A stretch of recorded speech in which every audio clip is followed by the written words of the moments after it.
What's up everyone, welcome back to the channel and to another weekly 3D model. This week we're going to be making some sci-fi goggles. So why sci-fi goggles? I'm not really sure, to be honest. I feel like I say this in every video, but I wasn't actually planning on making this for this week's video. I usually make these models on my weekends. I know I always say weekly 3D models, when in reality I should be saying weekend models. But this one I actually did start making on a Monday, almost a full week ahead of schedule. I had some time open up in the evening, which is always rare, so I decided to make some sci-fi goggles after seeing this image online. I really like the sci-fi, futuristic, yet steampunkish, retro looking look to it, and I just thought it would be a lot of fun to recreate. So I finished about half of it, and I wasn't really sure if I wanted to finish it or not.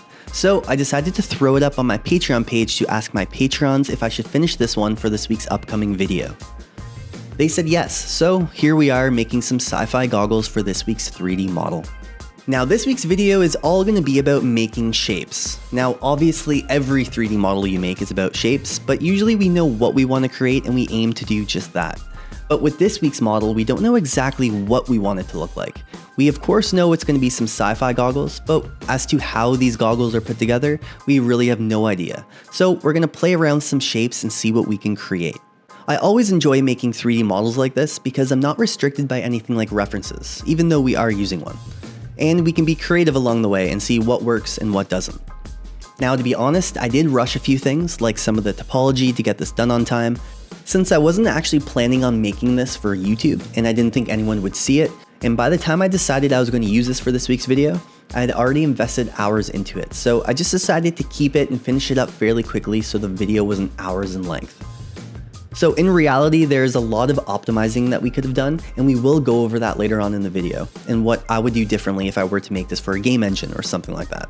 As always, this video will be available in real time, which includes the full UV mapping process along with all the working files and the 3D model. So if you're interested in seeing any of that, it will be all available on my Patreon page, which you can find the link in the description below. Also, if you enjoy these types of videos and you want to see more random weekly or weekend 3D models, please consider subscribing to the channel. It would really help me out. So this is definitely one of those models that's going to look pretty awful for a while until we start refining some of the shapes. I always find when making 3D models there comes a time along the way where I start to contemplate my artistic abilities and I almost just want to bail on the whole model and either start completely over or start something new. So if this happens to you as well, understand it's completely normal, and if anything, it shows you're on the right track. So you just have to push through it and keep working on the model and refining it, trusting the process, and hopefully it will slowly start to look better and more like what you want it to look like. This takes a lot of time, of course, so don't get discouraged even though it's almost unavoidable, and keep pushing through it, which is exactly what we're going to do in this video. Now like I mentioned, I am going to use this photo I found online as my main reference, which I ended up taking a lot of the ideas from to save time on the whole modeling part, but I'm also going to create some stuff along the way as well and try not to be confined to this one reference image. So we're just going to play around with some shapes and see what we can create. Now luckily we can save a lot of time just working on one side of the goggles, and then once the modeling is complete and we're happy with the look, we can simply duplicate it over to create the other side. So you'll see me try some stuff and then remove it. Basically I can explore some ideas, and if I'm not happy with it, I can just abandon it and move on to something else. This week's model is all about good old 3D modeling fun, so let's not waste any more time and let's make some sci-fi goggles.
Alright, so here is the Sci-Fi Goggles in its finished form.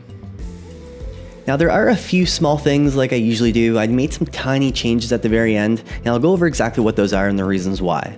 Now the main thing when I noticed when I finished all the modeling was I was looking too uniform. I was looking too equal on both sides of the goggles, and I wanted to make some changes so it made it a little bit more interesting for the eyes to see some objects that were not exactly copied on both sides. So one of the things I did, you'll see in the modeling, I added this thing on this side. I just removed it on this side. So one side has this tiny little laser or whatever it is, whereas this side doesn't. And I still thought at that point it did help change it up a little bit, but it was still looking too much the same. So I decided to also add another one just on this. It's like a clip that kind of hangs over the strap. So I quickly did that throughout the UVing process. If you're interested in seeing all of it, it will of course be available in the real-time video that I posted to the Patreon page. But otherwise, I just simply added a cylinder, extruded some edges just to wrap around, and then I added an EP curve tool and then turned that into a sweep mesh just to make a tiny little wire that wraps around. But once again, I just wanted to make some changes. Of course, the strap helps add some variation of objects just because it's not identical, but the goggles themselves were looking just too uniform. I don't know, I find adding a little bit of variation always helps every 3D model, and it just makes it look a little bit more realistic and more fun to look at by having some variation of shapes. So that's really the only reason why I decided to add this. Everything else is the exact same. I just duplicated whatever objects were on this side just to recreate them on this side. Alright, so for the UVs, I decided to break this thing up into 3 groups for the 3 different textures that I have applied. So on the very first group is basically the main goggle shape. All the goggles and the glasses. And there are a few small changes I did at the very end. So if you were watching the UV mapping process, I originally had all of these glass pieces just overlapping, like the front ones are. But what I decided to do was just change the back ones. I wanted to have some words here, just as some like digital text that was on the inside lens for the user. And I didn't want it to be repeating on this lens. So I had to just quickly shift one of these UV shells over. So that's really the only change that I made. Otherwise, everything else is pretty straightforward. Made sure that the cuts were along edges and ideally not in front of faces where I wanted textures. So that's pretty straightforward. And the second group and texture is the strap and the front piece. Now I could have probably combined both of these groups into one, but the more textures, usually you can get better resolution in those materials, and I just thought having more textures, if you have the ability to, is always nice. So I decided to break these up. So one key thing was this strap. I needed it to be straight. That way I can have that lined pattern that I was planning to have on this headband or a strap or whatever you want to call it. And everything else is fairly straight in my UV shell. Nothing really had labels, so it wasn't too important. The screen, I decided to add some labels. And I did definitely, like after looking back, I should have made some nice lines before smoothing it out, which creates this like topology that looks pretty awful. So to be honest with you, I should have just bridged each side together to have some nice topology here. So don't do what I did. You can definitely not rush your models and make them look a little bit more clean. And the third group and texture is everything else in the scene. So it's just all the mechanical components on each side. And of course they are overlapping, so just to save space in my UV map, there's no point in texturing both sides, so I can just texture one and the other side will be done at the same time. Now, like I said at the very beginning of the video, this wasn't intended for a video game or anything like that, so as you can see, it's pretty high in polys, and there's lots we could do to optimize this. One of those being, like I mentioned earlier, just cleaning up the shapes. You can, of course, delete all of the rear faces, which I always try to do, but not every model or not every object in the scene is like that. but I more or less just smoothed everything out a lot just to have some really smooth curvature, since we're just going for some cooler renders. But just I wanted to keep that in mind, that something this high in polys would probably not be too useful for a video game, especially having 3 textures as well. So just keep that in mind when you're creating your assets. So that's basically everything. That is how I prepared these goggles for Substance Painter. So now I just need to assign a new material to each of these groups, and then I can export it, jump over to Substance Painter, and we can start our texturing. Alright, so jumping over to Substance Painter, we can go ahead and load in our FBX file from Maya. Now right off the bat, there are a few things that I always like to do. One of them is change the focal length. It always starts off very low at like 17, so I like to increase that right up to 50, since it's more or less the closest thing to what your eye sees, and that's just what I was going for this specific shot. And then I also like to change up the environmental lighting. So it starts off with panorama, which is really great lighting environment as well, but it also gives your lighting source from the sun, which gives you a yellow color. And I find having a studio light, something that's white light, gives you more realistic view of what your materials are looking like. That way, if you export these textures and you jump into another renderer like Arnold, sometimes the materials will look a little bit different, or sometimes the colors are just slightly off. And I find a big reason for that is just because you're working under an environment light that's giving you a colored lighting source. And that's a big reason why I like to switch to a studio light that gives you white light. That way it just represents the material more accurately to what that color actually is. And that way when you export to an external renderer, you can modify the lighting source to look however you want it to look, and your colors will look more accurate to what they look like in Substance Painter. Alright, so like every other video, what we're going to focus on doing is just really filling in all these empty meshes with some sort of material. I don't really like refining my materials right off the bat every time I apply them to my objects, just because things can change once you start filling in other objects around it. And there's no point wasting your valuable time refining something so nicely and then having to change it all afterwards. So what I like to do is just fill in everything with some sort of material. That's why I love Substance Painter with these smart materials. They give you a really great foundation to start working off of. And that's what we're going to do in this video. We're just going to fill in these meshes, and then we can start refining it to look closer to whatever we want it to look like. Now, of course, we're going to use that same reference photo that I showed earlier in the video as our main reference. It also saves time working off of reference, so I don't have to explore so many different routes to see what I like. We're going to kind of go for this sci-fi look that we have in this reference image. Now, every material that I use in this video does come with Substance Painter, so I didn't download any off of the Adobe Substance material website. But if you are looking for more materials, there are tons of materials on there that you can use, and I'm pretty sure they're available for free for anyone subscribing to Substance Painter. So like I said, let's start filling in these meshes with some sort of material, and we can slowly texture our Sci-Fi Goggles. And of course, this whole video will be available in real time, which includes a full UV mapping process. So if you're interested in seeing any of that, it will all be available on my Patreon page, along with the Substance Painter working file. So if you want to jump in here and dig through and see how I applied all these materials, you have access to that. And I just want to give a warning, I didn't have time to clean up all of the layers or anything like that, so it may be a little bit messy. I apologize for that in advance, but I just didn't have time to clean up all of the files. But regardless, they are there if you're interested in seeing them. All right, let's continue our texturing, and let's make some Sci-Fi Goggles.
Alright, and that is everything. That is the whole 3D modeling, UV mapping, and texturing process I did to create these Sci-Fi Goggles.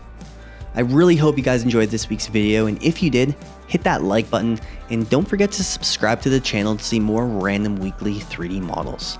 And as always, I want to give a massive thank you to all of my Patrons. I really can't thank you guys enough for your continuous support, so a really big thank you.